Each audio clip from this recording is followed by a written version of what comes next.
After a mysterious unnamed virus takes out every human being, Philip Miller is the last man on Earth.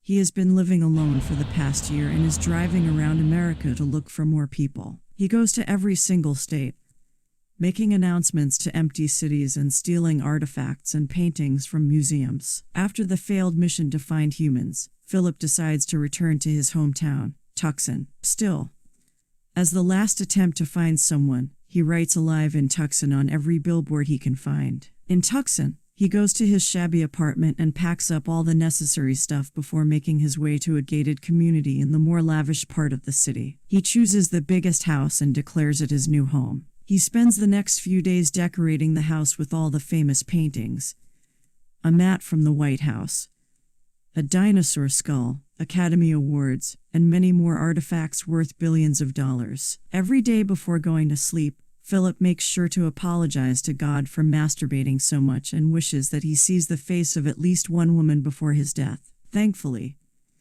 there are still a plethora of cars that he can use to drive around. He goes to the grocery store in his underwear and breaks in using a gun. In only a year, he has completely forgotten basic decency now that he has no one to impress. He also does everything that was just an impulsive thought before the virus, like destroying the pile of cans in the store and bringing hundreds of adult films home. To pass time, he plays racquetball with himself, uses lamps and aquariums as bowling pins, and crashes cars onto each other. The chaos makes him feel a hint of adrenaline and helps him cope with loneliness. After about a month, he starts to lose his sense of sanity. Moreover, being alone on his birthday reminds him of everything he failed to appreciate when life was normal. He misses his mother, his life, and humans in general. The scene cuts to a few months later. The grand mansion Philip lived in has turned into a dumping site. It is filled with plastic and cans that he never cleans up because there won't be a meaning to it anyway.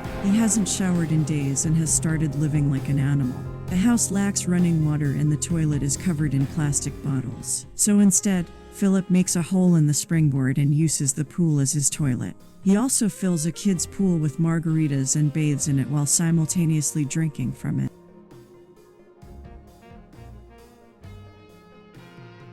Then, one day, he goes to the bar and draws faces on balls, assigning them a name and personality. He talks to them like they are his real friends just to feel like he isn't lonely. At night, he brings a ball named Gary to a clothing store and hits on a mannequin that he has a crush on. When her arm breaks, Philip loses his mind. He decides that he doesn't want to live anymore and goes to the nearby hill to commit the unthinkable. He wishes farewell to all his ball friends, promising to remember them for eternity. Then, he gets inside his car and drives towards the hill at full speed. Suddenly, he sees smoke rising far away and stops the car seconds before it crashes.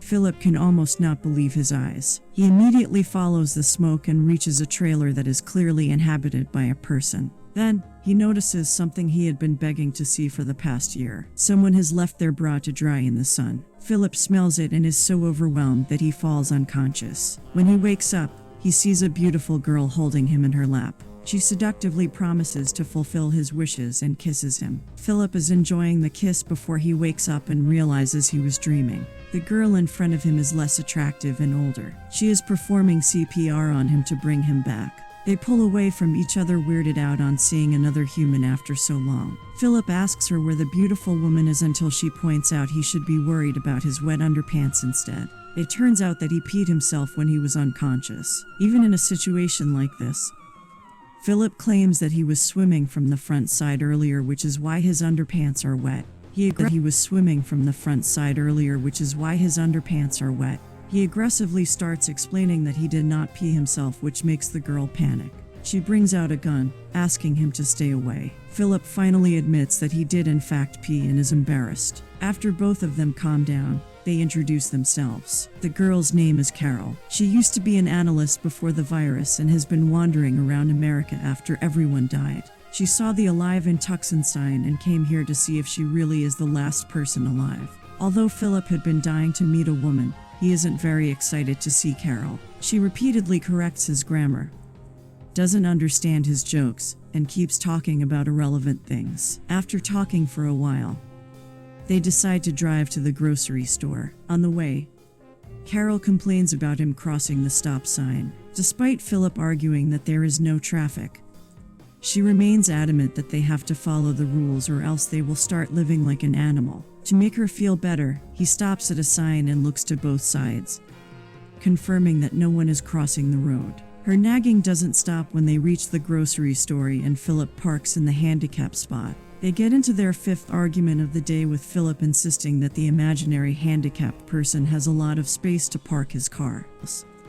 He runs the vehicle into the store. Following that, she goes to take a tour of his house and is disgusted by the way he lives. He has 2 swimming pools, one filled with feces and the other with garbage. Carol also accuses him of stealing the paintings, even though he argues they didn't belong to anyone anymore. By the end of the house tour, Philip asks her to go back to her campsite. The next morning, he is woken up by Carol cleaning up his house. She nags him to get gardening and cleaning supplies from the store because they have to start living like human beings. At night, Philip goes to his ball buddies and complains about Carol. Even though he has only known her for a day, he feels like they are a married couple who desperately need to get a divorce. The following morning, things get worse for him as she moves into the house next door. He tries to shoo her away, but Carol, being Carol, is stubborn. She asks him if he is scared of being seen naked, and as a reply, Philip takes off his pants. Carol finally addresses the elephant in the room and brings up the topic of reproduction. She thinks they are the chosen ones who have been given the duty to repopulate the earth again. Philip says that he wouldn't sleep with her even if she was the last woman on earth, which is true in this case. In the next scene, he is in his outdoor toilet when Carol approaches him. She wants him to find a way to get running water to their house. That way, they can grow tomatoes and other fruits. When he refuses to help, she tries to bribe him with fresh tomatoes, but he doesn't care. However, when it gets dark, he breaks into her garden and eats all of her vegetables. Carol knocks on his door the next morning and finds him covered in leftover tomatoes. Philip still claims that he isn't the one who stole them. He also notices Carol has hurt her leg while trying to transfer water to her house from a manhole. A few days later, she gives up on trying to live like a decent human. Philip finds her making an outdoor toilet in a fountain, copying his swimming pool toilet. Carol thinks that they might not be the chosen ones, but the forgotten ones who have no purpose in life. They are in no way capable of creating an entire human civilization when they cannot even arrange a toilet in their million-dollar mansions. Philip, who is used to seeing Carol as an optimistic person, feels awful for her. Hence, he goes to the city's water tank and arranges a way to water Carol's garden. She is finally happy to see a good side to him and invites him to dinner. At night, Philip enjoys an organic meal after a long time. The topic of sex is brought up and Philip says he is ready to sleep with her now. However, to his surprise, Carol doesn't want to make love before marriage. Initially, Philip laughs, thinking that it is a joke, but she turns out to be serious. Even though the idea is ridiculous, he proposes to make her feel better. At last, they decide to get married the next day. In the following scene, they are in church saying their vows. Philip thinks it isn't necessary, but goes with the act anyway. When they step out of the church, they are welcomed by a crowd of guests. Philip realizes he has made a mistake and screams. Then, he wakes up on his bed, thankful that it was only a dream. He even has to check out the window to ensure that most of the world is still dead. A while later, Carol comes to his house with food. She thinks they should elect the President of the United States by voting. It is useless, but Philip elects himself and becomes the president unanimously. Then, the two enjoy spaghetti and raisin balls, which Carol thinks is a good alternative to meatballs. Following that, the day of the wedding finally comes. Carol prepares the decorations and cake while Philip is tasked to get rings for them. However, instead of getting the rings, he throws a bachelorette party for his ball buddies, setting fire to random things in a parking lot. He even goes to say goodbye to the mannequin, telling her that she will always remain the love of his life. At the end of the day, he goes to the church where Carol has prepared a recording that will officiate their wedding. After brief vows, it is finally the time to exchange rings. This is when Carol discovers that he didn't get them. She realizes she is the only one putting effort and calls off the wedding. Later, Philip knocks on her door, trying to talk to her, but she doesn't reply. Hence, he breaks the front door with a hammer and enters the house. To his surprise, she has actually put in an effort to decorate it. She has even prepared a cake for them with his statue on top. Philip feels awful about what he did and apologizes to her. He also reveals that he doesn't really like her personality or the food she cooks, but even so, he is glad that she exists because without her, he would not be alive right now. With that being said, Philip brings her out to do something special.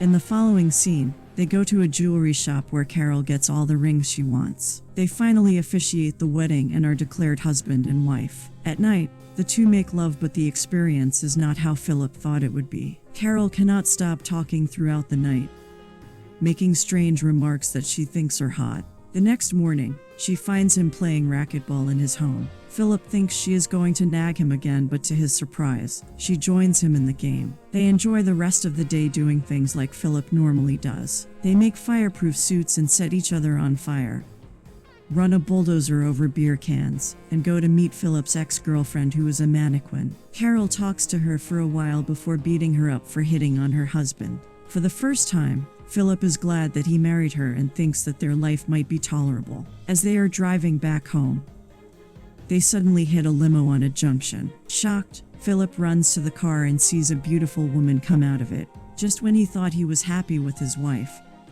he starts to regret their marriage. Subscribe for more videos like this. Turn on the notification and leave a like to help the channel out. Thank you for watching.